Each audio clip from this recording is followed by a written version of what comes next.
Hello friends and welcome again to the next video lecture of the computer graphics. और इस video lecture में मैं discuss करूंगा polygon clipping के बारे में। और पॉलीगन क्लिपिंग में एक बहुत ही इंपॉर्टेंट एल्गोरिथम है, दैट इज सुदरलैंड हॉजमैन पॉलीगन क्लिपिंग एल्गोरिथम, राइट। तो इसके पहले हम लोगों ने डिस्कस किया हुआ कि what is a point clipping algorithm, what is point clipping and what is a line clipping, and inside the line clipping algorithm we have discuss 2 to 4 algorithms for clipping the line. ठीक है, तो ये हमने देखा था कि point clipping में हमने देखा था कि point inside the window region है कि नहीं, ये हमने कंडीशंस फाइंड की थी। उसके बाद हमने लाइन क्लिपिंग में ये डिस्कस किया था कि how a particular line is to be clipped against rectangular और नॉन रेक्टेंगुलर क्लिपिंग विंडो। ठीक है, तो उसी को थोड़ा सा हम एक्सटेंड करते हैं अब क्योंकि जो हमारा पॉइंट से मिलके लाइन बनता है और लाइन का जो कलेक्शन होता है वो हमारा एक पॉलीगन होता है।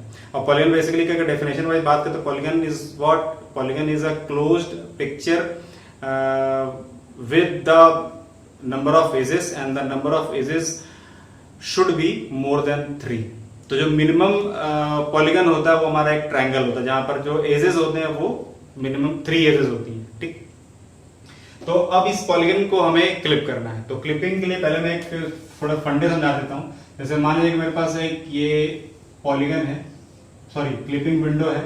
मान लीजिए मेरे पास है PQRS, एक रेक्टेंगुलर क्लिपिंग विंडो है। और इस क्लिपिंग विंडो के अगेंस्ट मुझे ये कुछ करके पॉलीगन है और इसको मुझे क्या करना है, क्लिप करना है। ठीक है, मान लीजिए कि मेरे पास ये रहा A, ये रहा B, ये रहा C, D, E, F, G और H। ये हमारे पास एक पॉलीगन है ABCDEFGH और इसको मुझे क्लिप करना है against the clipping window PQR and S। तो एक बात याद रखिएगा कि जब हम पॉलीगन क्लिपिंग करते हैं तो पॉलीगन क्लिपिंग करने के बाद जो हमारा पुराना वाला पॉलीगन होता है वो तो डिस्ट्रॉय हो चुका होता है। उस पॉलीगन की से हो सकता है कि मोर देन 1 पॉलीगन जनरेट हो जाए। जैसे यहाँ पे ध्यान से देखिए, अगर क्लिपिंग मुझे करनी है तो क्लिपिंग करने के टाइम पर क्या होगा, जो पोर्शन इस पॉलीगन का क्लिप विंडो PQRS के अंदर होगा सिर्फ वो पोर्शन उस पॉलीगन का दिखाई देगा, बाकी के पोर्शंस क्या होंगे, क्लिप हो चुके होंगे और वो दिखाई नहीं देंगे। जैसे अगर मैं यहां से बात करता हूं इस वाले विंडो से तो हमारे पास क्या होगा कि ये जो हिस्सा है, ये वाला हिस्सा है, ये कंप्लीटली बाहर हो चुका होगा, ये दिखाई नहीं देगा। तो ये क्या हुआ, हमारे पास कुछ इस तरीके से हुआ, ऐसे खत्म हो गया। ठीक है, तो ये हमारे पास ये हो गया। सेम अगर मैं इसकी बात करूं तो मेरे पास ये वाला एज खत्म हो चुका होगा, तो अल्टीमेटली यहां से ये एज खत्म हो चुका होगा। उसके बाद हमारे पास इसका ये एज खत्म हो चुका होगा, यहां से ये एज खत्म हो चुका होगा। ठीक है, तो बचा क्या मेरे पास, ये बचा। तो अब यहां से देखोगे तो हमारे पास अगर इसको मैच करो तो multiple polygons are generated with 1 polygon when we are completing the polygon clipping with some kind of algorithms. तो ये बात याद रखनी है आपको। सेकंड पॉइंट ये याद रखनी है कि हो सकता है कि कुछ पॉलीगन की वर्टिसेस, पुरानी पॉलीगन की वर्टिसेस क्या हो, डिस्ट्रॉय हो जाए और नई पॉलीगन वर्टिसेस वहां से जनरेट हो जाए। जैसे देखो फिर से यहां से हमारे पास ए जो पुराना वर्टेक्स था ये कंप्लीटली वॉश हो चुका होगा, डिस्ट्रॉय हो चुका होगा, उसकी जगह पर हमारे पास 2 नई वर्टिसेस यहां से बनी। सेम अगर मैं यहां से बात करूं तो B और D ये वर्टिसेस खत्म हो चुकी होंगी। उसके बाद हमारे पास 2 यहां से और 2 यहां से, 4 वर्टिसेस इस वाली विंडो एस पर जनरेट हो जाएंगी, क्रिएट हो जाएंगी। सेम कहानी यहां से E हट चुका होगा, यहाँ पे ये 2 नई वर्टिसेस आ गई होंगी। उसी तरीके से यहां से ये दोनों G और F ये दोनों वर्टिसेस खत्म हो चुकी होंगी और नई वर्टिसेस यहां पर आ चुकी होंगी। ठीक है, तो हमारे पास ये 2 पॉइंट्स हमें ध्यान रखने। अब हमें ये पता लग गया कि आफ्टर क्लिपिंग हमें क्या मिलने वाला है। क्लिप्ड पॉलीगन हमें क्या होगा, एक नया पॉलीगन होगा जो क्लिप होके मिलेगा। तो अब इसको करने के लिए जो हमें इंपॉर्टेंट चीजें वो क्या है, सबसे पहले क्या होगा, जो सुदरलैंड हॉजमैन ने ये कहा कि सबसे पहले आपको पॉलीगन को डिस्प्ले रूटीन में, यूं कह लो कि डिस्प्ले फाइल स्ट्रक्चर में क्या करना पड़ेगा, इनपुट करना पड़ेगा। पहला स्टेप ये है कि इनपुट द पॉलीगन। तो पॉलीगन को इनपुट करने का मतलब है कि पॉलीगन की जितनी भी वर्टिसेस हैं या उनकी जो एजेस है उसको आपको वहां पे डिस्प्ले फाइल में क्या करना पड़ेगा, स्टोर करना पड़ेगा। ठीक है, स्टोर करना पड़ेगा। स्टोर करने से पहले आपको यह पता होना चाहिए कि पॉलीगन का ओरिएंटेशन क्या है। तो पॉलीगन सबसे पहले हम ओरिएंटेशन यानी कि डायरेक्शन प्रोवाइड करेंगे, या तो क्लॉकवाइज डायरेक्शन में या तो एंटी क्लॉकवाइज डायरेक्शन में।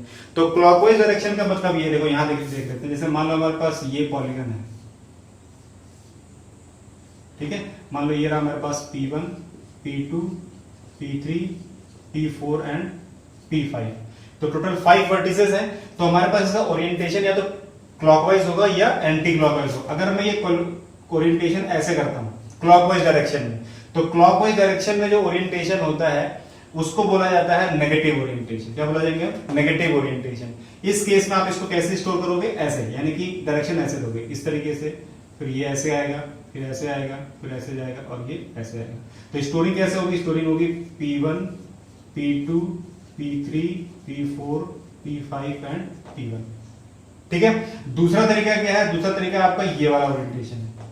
ठीक है, मतलब ये एंटी क्लॉकवाइज डायरेक्शन में। तो एंटी क्लॉकवाइज डायरेक्शन को बोला जाता है पॉजिटिव ओरिएंटेशन। तो पॉजिटिव ओरिएंटेशन के केस में कैसे चलेगा? ये P1, P5, P4, P3, P2 and P1। ये होगा हमारा एंटी क्लॉकवाइज ओरिएंटेशन।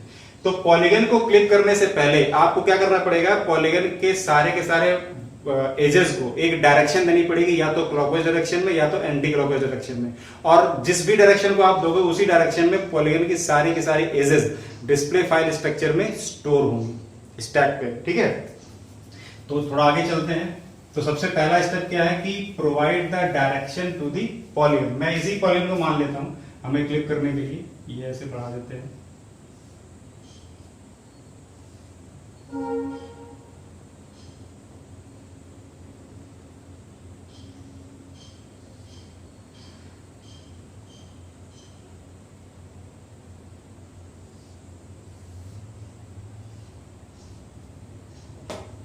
ये हो गया। ठीक है, तो हमारे पास ये सामने पॉलीगन है। अब क्या करना है? सबसे पहले स्टेप में क्या करना है हमें? सबसे पहले स्टेप में मुझे क्या करना है? इसको डायरेक्शन प्रोवाइड करना है। तो डायरेक्शन हमने दे दिया। डायरेक्शन मान लो हमने ऐसे दिया, क्या? क्लॉकवाइज डायरेक्शन दिया हमने। तो ये ऐसे हो गया, ये ऐसे हो गया,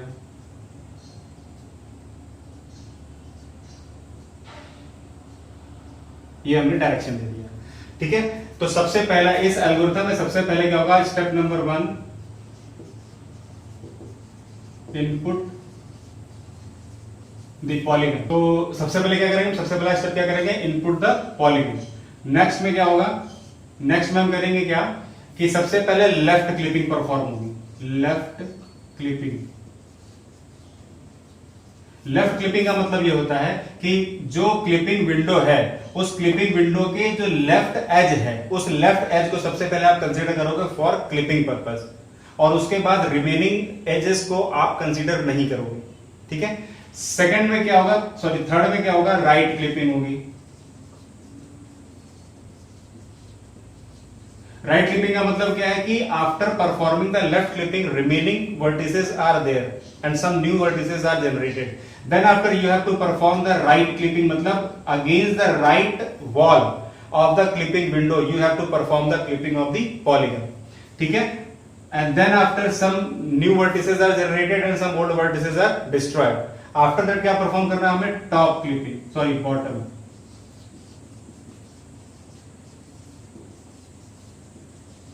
बॉटम क्लिपिंग मतलब बॉटम एज जो है क्लिपिंग विंडो का उसके अगेंस्ट क्लिपिंग परफॉर्म करना है, किसका? Remaining polygon. Now the last में क्या होगा कि आपको टॉप क्लिपिंग परफॉर्म करनी है। टॉप क्लिपिंग परफॉर्म करने मतलब कि टॉप विंडो एज के अगेंस्ट आपको पॉलीगन की जो रिमेनिंग वर्टिसेस होंगे उसके साथ में क्लिपिंग परफॉर्म करनी है।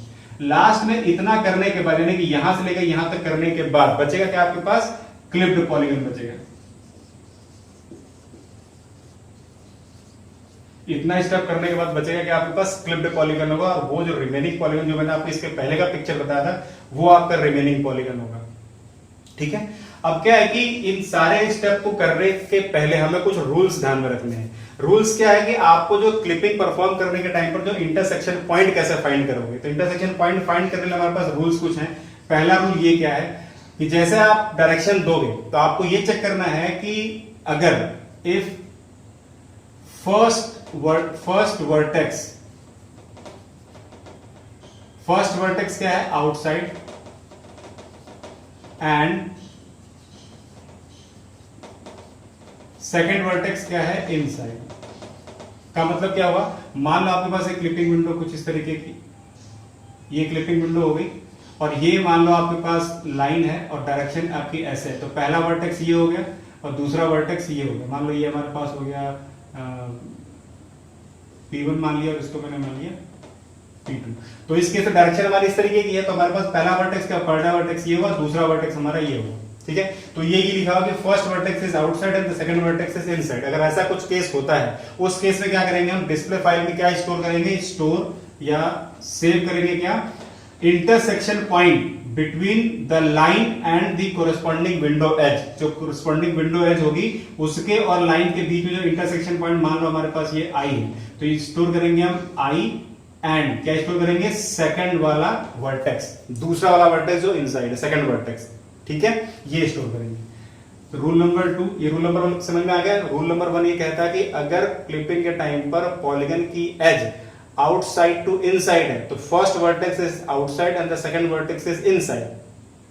Eight that time we have to store in the display file structure what, the intersection between the line and corresponding window edge, ठीक है, and the second vertex of that polygon, correct। now rule number 2 ये कहता है कि if both vertices are inside, अगर दोनों के दोनों vertices inside हैं, कुछ इस तरीके से मान लो मेरे पास डायरेक्शन ये है, P1 ये मान लिया और P2 ये मान लिया, P1 and P2 both are inside.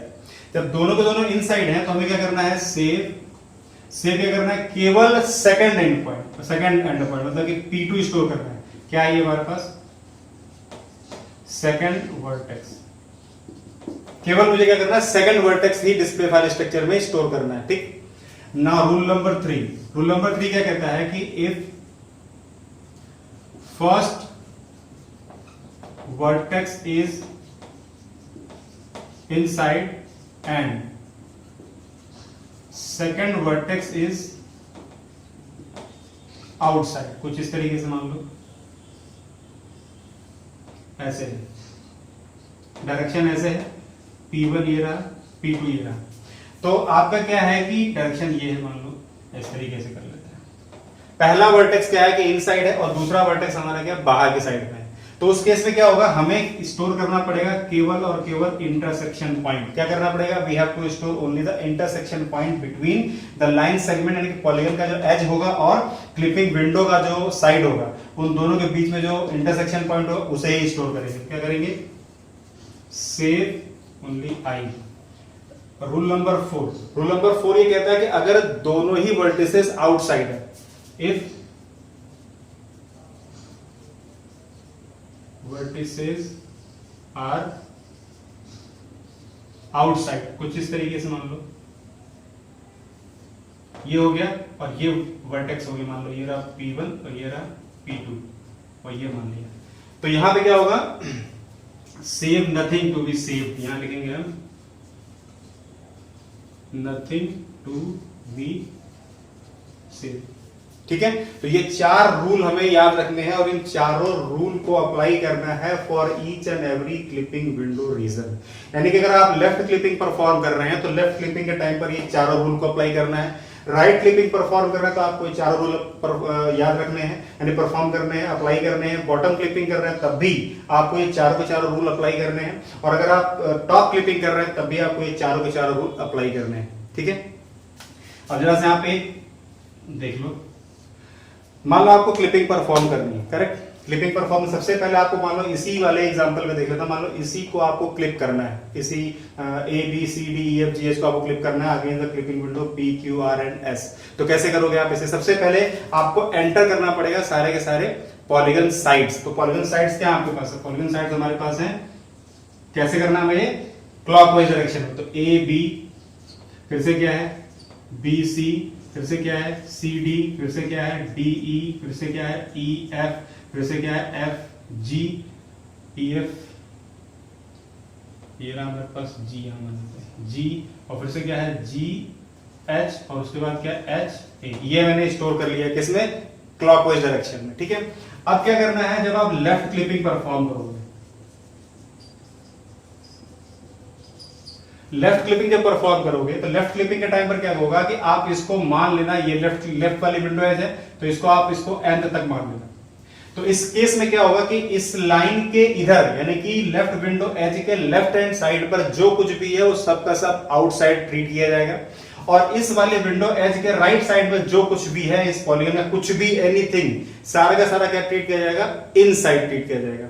ठीक है, मैं फिर से बोल रहा हूं, जिस विंडो एज को आप कंसीडर कर रहे हो, मान लो आपने लेफ्ट विंडो एज कंसीडर कर रहे हो, तो लेफ्ट विंडो एज के लेफ्ट में जो कुछ भी है वो सारा का सारा बाहर ट्रीट किया जाएगा, और लेफ्ट विंडो एज के राइट साइड में जो कुछ भी है वो सारा का सारा इनसाइड ट्रीट किया जाएगा।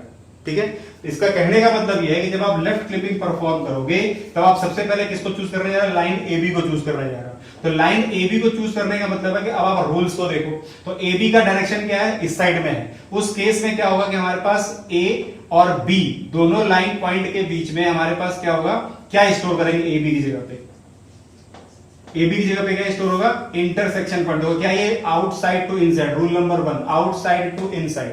तो एट दैट टाइम क्या स्टोर करना होता है हमें, intersection point and the second vertex. तो इंटरसेक्शन पॉइंट मान लीजिए कि हमारे पास इंटरसेक्शन पॉइंट क्या है, I1 है, तो यहां पे क्या स्टोर करेंगे हम, I1 B, सेकंड वाला वर्टेक्स। ठीक है, अब उसके बाद मान लो हमारे पास दूसरी एज क्या थी, BC। तो BC का क्या, अब आप ये बोलोगे कि मैंने इस इंटरसेक्शन पॉइंट को क्यों नहीं कंसीडर किया। मैंने भी क्या बोला, मैंने ये बोला कि जब आप एक क्लिप विंडो को कंसीडर कर रहे हो तो सिर्फ उसी क्लिप विंडो को ही कंसीडर करेंगे, किसी दूसरे क्लिप विंडो को कंसीडर वहां पे नहीं करेंगे। अभी मैं क्या कंसीडर कर रहा था, अभी मैं कंसीडर कर रहा था लेफ्ट विंडो एज।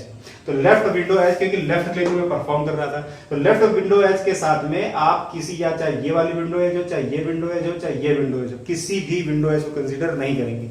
और इस इंटरसेक्शन पॉइंट के लिए आपको कंसीडर करना पड़ेगा टॉप वाली विंडो एज, जो कि मुझे करना कहां पे है, 5th वाले स्टेप में करना है। That's why मैंने क्या किया, सिर्फ और सिर्फ इस विंडो एज के साथ में जो इंटरसेक्शन पॉइंट था I1 उसको ही यहां पे मैंने कंसीडर किया था, उसको स्टोर किया और सेकंड वाली वर्टेक्स स्टोर किया। ठीक है, एक बात और भी है यहां पे, आप ये बात नहीं इंटरसेक्शन पॉइंट कैसे कैलकुलेट करेंगे, तो इंटरसेक्शन पॉइंट कैलकुलेट करने के लिए आप लाइन क्लिपिंग की किसी भी एल्गोरिथम को यूज कर सकते हैं। ठीक है, उसी तरीके से आपको ये पता करना है कि पॉइंट जो है वो पॉइंट इनसाइड है कि आउटसाइड है, इसके लिए आप फिर पॉइंट क्लिपिंग का यूज कर सकते हैं कि that point, the particular point is inside the clipping window और आउटसाइड द क्लिपिंग विंडो। तो ये दोनों के बाद फिर आपको ये परफॉर्म करना है कि which particular point is to be stored in the display file structure. ठीक है, अब देखो मैं बीसी की बात करता हूं। BC क्या है कि B और C दोनों इनसाइड ट्रीट होगा, क्यों, क्योंकि ये जो पॉइंट है ये इस लेफ्ट क्लिपिंग को मैं परफॉर्म कर रहा हूं, तो लेफ्ट क्लिपिंग परफॉर्म करने के टाइम पर इस वाली विंडो एज के इधर साइड में यानी कि राइट साइड में सारा का सारा पार्ट इनसाइड होगा। That's why B, C, D, E, F, G, H ये सारे के सारे पॉइंट्स क्या होंगे, इनसाइड ट्रीट किए जाएंगे जब आप लेफ्ट क्लिपिंग परफॉर्म कर रहे हो तब। तो अब BC का मतलब दोनों के दोनों पॉइंट अंदर है, B और C both points are inside, तो आपको रूल नंबर 2 याद रखना है। तो उस केस में क्या स्टोर करना है, केवल और केवल सेकंड एंड पर, दैट इज C। नाउ अब बात करते हैं CD की। तो CD क्या है, देखो CD फिर से दोनों पॉइंट अंदर, तो यहाँ पे D स्टोर हो जाएगा। फिर से हमारे पास क्या है, D E के केस में क्या स्टोर होगा, E स्टोर होगा। E F के केस में क्या स्टोर होगा, F स्टोर होगा। और F G के केस में क्या स्टोर होगा, G। और G H के केस में क्या स्टोर होगा, H। और H A, अब देखो H A के केस में क्या स्टोर होगा, H A। देखो अब फिर से ये इंटरसेक्शन पॉइंट हमें चाहिए, यानी मैंने मान लिया ये I2 है। ठीक है, तो इस वाले केस में क्या है कि इनसाइड टू आउटसाइड, डायरेक्शन क्या है, डायरेक्शन इनसाइड में। तो यहाँ पे क्या फर्स्ट वर्टेक्स ये हुआ, सेकंड वर्टेक्स ये है। तो इस केस में हमारे पास रूल नंबर 3 देखो, रूल नंबर 3 क्या कहता है कि outside to inside, right, outside to sorry inside to outside. तो हमारे पास ये इनसाइड टू आउटसाइड है, तो इनसाइड टू आउटसाइड के केस में हमें क्या स्टोर करना होता है, सिर्फ और सिर्फ इंटरसेक्शन पॉइंट। तो इंटरसेक्शन पॉइंट वहां पे क्या है, हमारे पास इंटरसेक्शन पॉइंट है 2। और उसके बाद क्या हो जाएगा, जैसे ये परफॉर्म करोगे इसके बाद आपके पास ये वाला हिस्सा हट चुका होगा। देखो ध्यान से इसको रीड करो, I1B, CDE, CDE, FGH, FGH और I2, सिर्फ इतना बचेगा। बाकी ये हमारे पास polygon, remaining polygon after the performing left clipping. ठीक है, सेम फिर क्या परफॉर्म होगा, राइट क्लिपिंग, मतलब इसको लेके चलोगे, फिर क्या होगा टॉप क्लिपिंग, फिर क्या होगा बॉटम क्लिपिंग। और इस तरीके से एट द लास्ट मेरे पास क्या बचेगा, सिर्फ और सिर्फ क्लिप्ड पॉलीगन बचेगा। So this is all about the polygon clipping. और फिर नेक्स्ट वीडियो लेक्चर में मैं आपको इस पर एक न्यूमेरिकल सॉल्व करके बताऊंगा। Till then thank you.